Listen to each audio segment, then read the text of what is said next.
Hi friends, ఈ వీడియోలో 20 సంవత్సరాలలో ఏది మనల్ని రిచ్ చేస్తుంది అనే విషయం గురించి మాట్లాడుకుందాం. అంటే ఈఎంఐయా లేక ఎస్ఐపియా లేక ఎఫ్డియా అనేది ఇప్పుడు తెలుసుకుందాం. సేమ్ అమౌంట్ అదే 8.5% రిటర్న్స్ తో నిజమైన ఫలితాలను కంపేర్ చేసి చూద్దాం. హోమ్ లోన్ అంటే లోన్ అమౌంట్ 20 లక్షలు అనుకోండి, దానికి ఇంట్రెస్ట్ రేటు 8.5% పర్ ఆనం అనుకోండి. 20 ఇయర్స్ పాటు మంత్లీ ఈఎంఐ 17,356 రూపాయలతో టోటల్ ఇంట్రెస్ట్ 21,65,552 రూపాయలు అయితే టోటల్ హోమ్ లోన్ అమౌంట్ 41,65,552 రూపాయలు అవుతుంది. అదే ఎస్ఐపి గురించి మాట్లాడుకుంటే మంత్లీ ఇన్వెస్ట్మెంట్ అదే మన హోమ్ లోను ఈఎంఐ లాగా 17,356 రూపాయలతో 20 సంవత్సరాల పాటు అదే ఇంట్రెస్ట్ రేటు 8.5% పర్ ఆనంతో కలిపి 41,65,440 రూపాయలు అవుతుంది.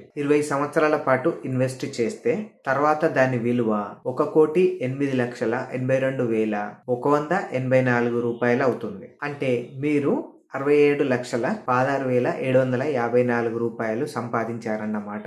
అదే ఇప్పుడు ఎఫ్డి అంటే రికరింగ్ డిపాజిట్ లో గనక పెడితే ఎంత అవుతుంది అనేది ఇప్పుడు చూద్దాం. అదే మంత్లీ డిపాజిట్ ఎస్ఐపి మరియు ఈఎంఐ లాగా 17,356 రూపాయలతో 8.5% పర్ ఆనం ఇంట్రెస్ట్ రేటుతో 20 సంవత్సరాల పాటు మొత్తం కలిపి 41,65,440 రూపాయలు ఎఫ్డిలో గనక పెడితే ఫ్యూచర్ లో దాని విలువ 1,75,577 రూపాయలు అవుతుంది. మొత్తంగా మీరు 59,10,137 రూపాయలు సంపాదించారన్నమాట. సిప్ లో కాంపౌండింగ్ అనేది నెల నెల యాడ్ అవుతుంది. అదే మీరు ఎఫ్డి అంటే ఫిక్స్డ్ డిపాజిట్ లో చూసుకుంటే అది సంవత్సరానికి ఒకసారి కాంపౌండింగ్ అవుతూ ఉంటుంది. దీన్ని బట్టి మీరే అర్థం చేసుకోండి రిచ్ గా మిమ్మల్ని ఏది మారుస్తుంది అనేది. నేను చెప్పిన ఈ పాయింట్స్ మీకు అర్థం కాకపోయినట్లయితే ఈ ఇమేజ్ ని స్క్రీన్ షాట్ తీసుకొని మరొకసారి ఇది విని ఆ ఇమేజ్ ని చూడండి, మీకే అర్థమవుతుంది.